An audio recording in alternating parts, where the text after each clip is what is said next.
মোহনপুর মহকুমার ঈশানপুরে একটি সরকারি কোয়ার্টারকে ঘিরে উঠেছে দখলের অভিযোগ।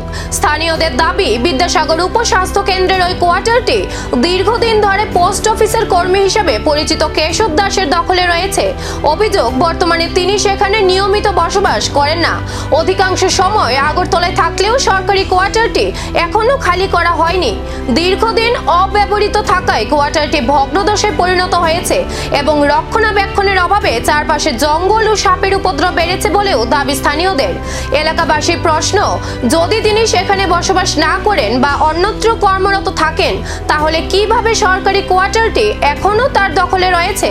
তবে এই অভিযোগের বিষয়ে সংশ্লিষ্ট ব্যক্তি কেশব দাস কিংবা ডাক বিভাগের পক্ষ থেকে এখনো কোনো আনুষ্ঠানিক প্রতিক্রিয়া পাওয়া যায়নি। এই মানে যে আছে ওনার কি নাম? কেশব কি? কি কোন দপ্তরে আসলো? এখন তো নাই বুঝতে চাকরি। এমনি আপনার আইন অক্ষরহীনে আর কি থাকে না জায়গা থাকে না, মোটামুটি 8-10 বছর ধরে এটা লয়ে রাখছে কেন? এই কোয়ার্টারটি কোন দপ্তরে? হ্যাঁ, হেলথের। তাই কেন সপ্তাহ মানে কিছুদিন পরে পরে আইয়ে না, অনেকদিন পরে কয়েকদিন আগে আইছে?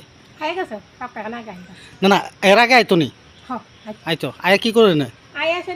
জঙ্গল দেখেন না, ওষুধ দিত, কাটতো, ঝাড়ু দিত, সবসময় থাকে না। তাই নিয়ে আসেনি, চাকরি আসেনি, মানে চাকরি করে নিয়ে না তাই না?